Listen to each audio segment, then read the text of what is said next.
জয় রাধে। আজকের পাঠ জগদানন্দ পণ্ডিতের বৃন্দাবন গমনের শ্লোক 48। সনাতন পণ্ডিতের করে সমাধান, মহাবনে দেন আনি মাগি অন্নপান। জগদানন্দ পণ্ডিতের যা যা দরকার হতো তা সব সনাতন গোস্বামী জোগাড় করে দিতেন।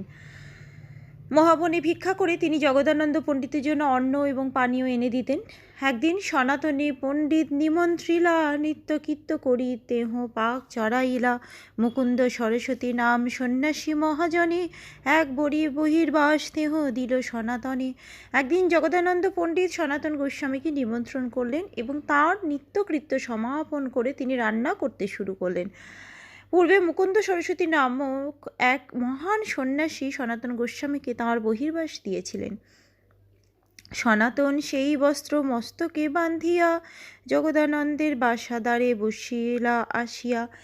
সেই বস্ত্র মস্তকে বেঁধে সনাতন গোস্বামী জগদানন্দ পণ্ডিতের বাসস্থানের দ্বারে এসে বসলেন। রাতুল বস্ত্র দেখি পণ্ডিত প্রেমাবিষ্ট হইলা, মহাপ্রভুর প্রসাদ জানি তাহারে পুছিলা।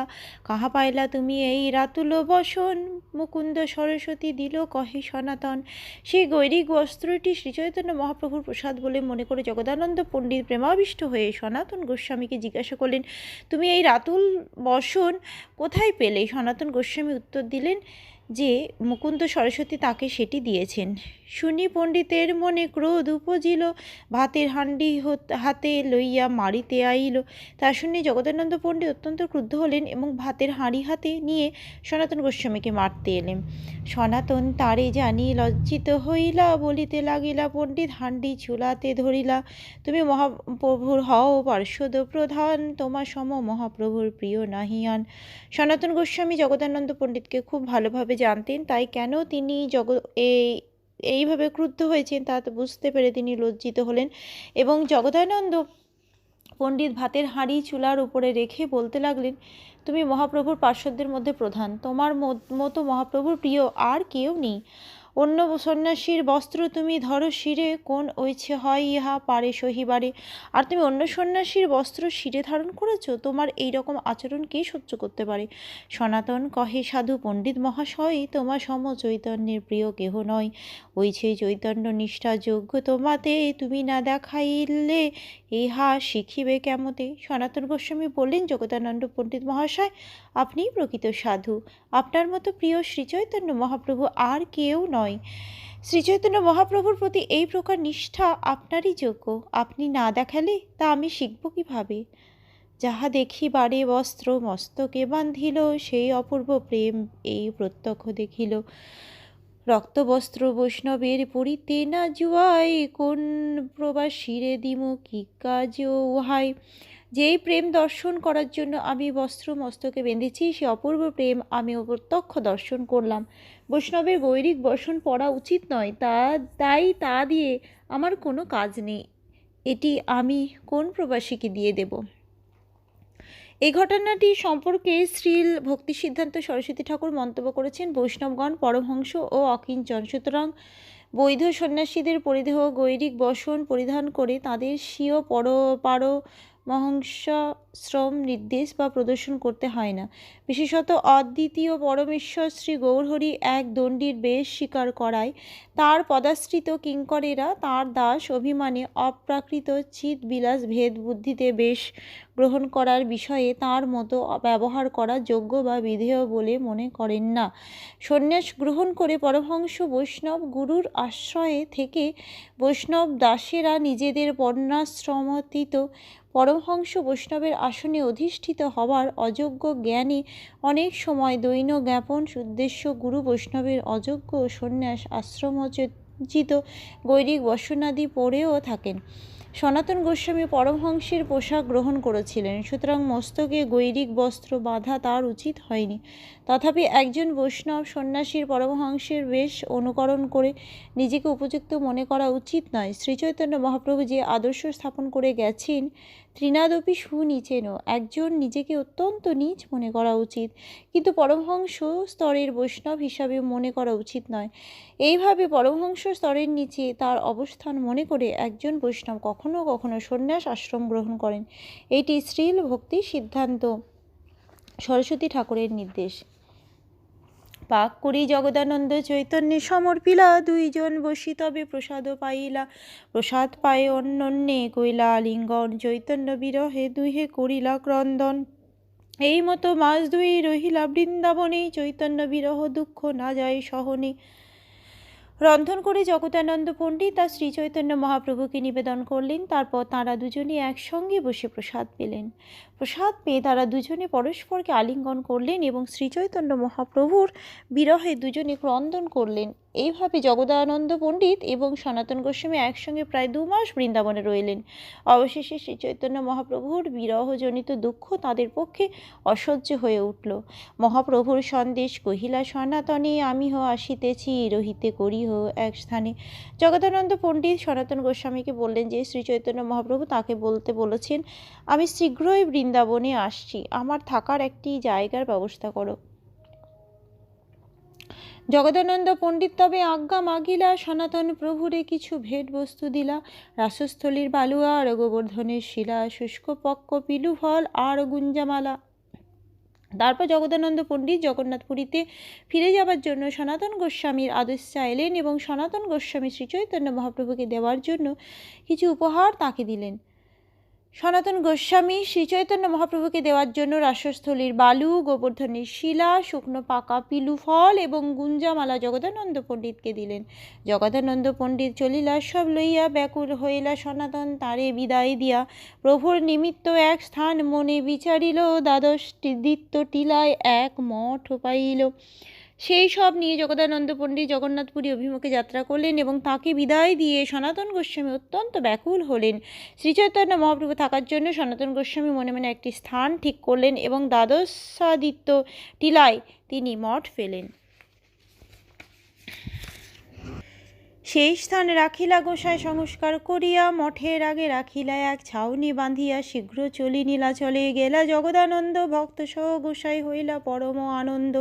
প্রভুর চরণবন্দি সবারে মিলিলা, মহাপ্রভু তারে দৃঢ় আলিঙ্গন কইলা। সেই মন্দিরটি সনাতন গোস্বামী খুব ভালোভাবে পরিষ্কার করে রাখলেন এবং মঠের সামনে একটি ছাউনি বেঁধে রাখলেন। অচিরেই জগদানন্দ পণ্ডিত নীলাচলে ফিরে গেলেন এবং তখন ভক্তগণ সহ শ্রীচৈতন্য মহাপ্রভু অত্যন্ত আনন্দিত হলেন। শ্রীচৈতন্য মহাপ্রভু শ্রী পাদপদ্ম বন্দনা করে জগদানন্দ পণ্ডিত সকলের সঙ্গে মিলিত হলেন। তখন শ্রীচৈতন্য মহাপ্রভু তাকে দৃঢ়ভাবে আলিঙ্গন করলেন। সনাতনের নামে পণ্ডিত দণ্ডবত কইলা, রাসস্থলী ধুলি আদি সব ভেট দিলা। জগদানন্দ পণ্ডিত শ্রী চৈতন্য মহাপ্রভুকে সনাতন গোস্বামী দণ্ডবত জানালেন এবং তাকে সনাতন গোস্বামীর দেওয়া রাসস্থলী ধুলি আদি উপহারগুলি দিলেন।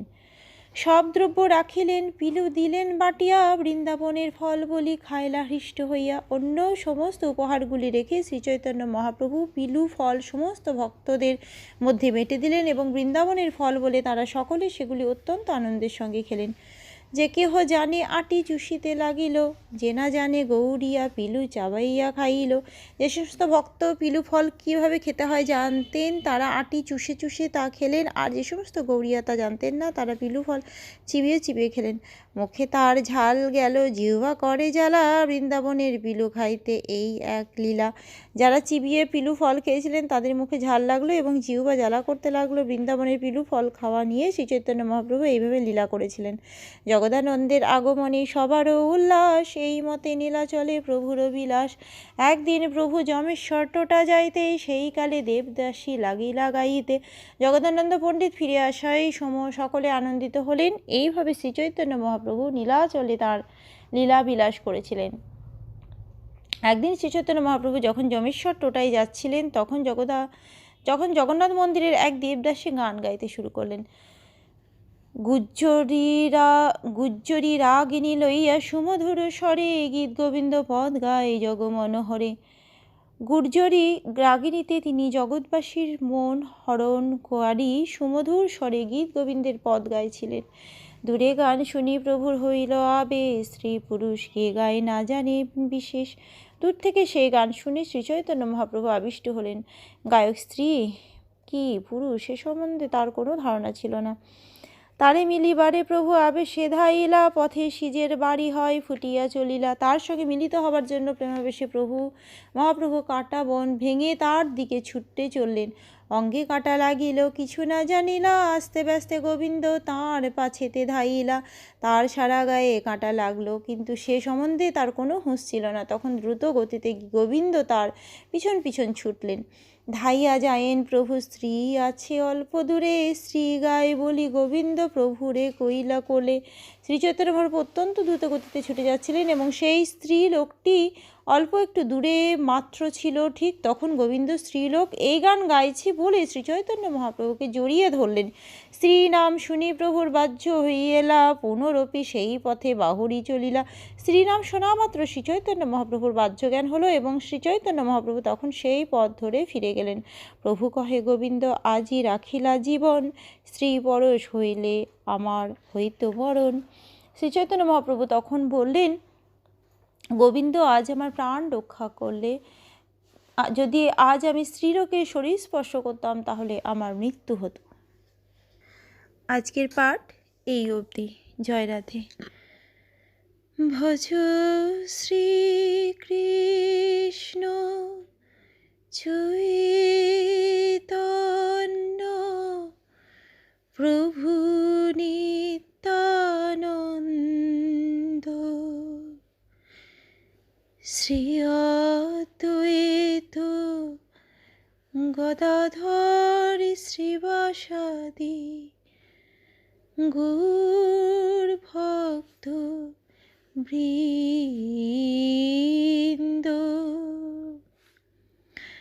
হরে কৃষ্ণ কৃষ্ণ কৃষ্ণ হরে হরে, হরে রাম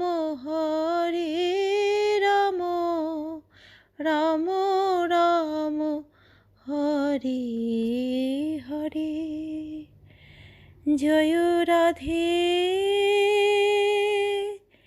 জয় রাধে, জয় রাধে,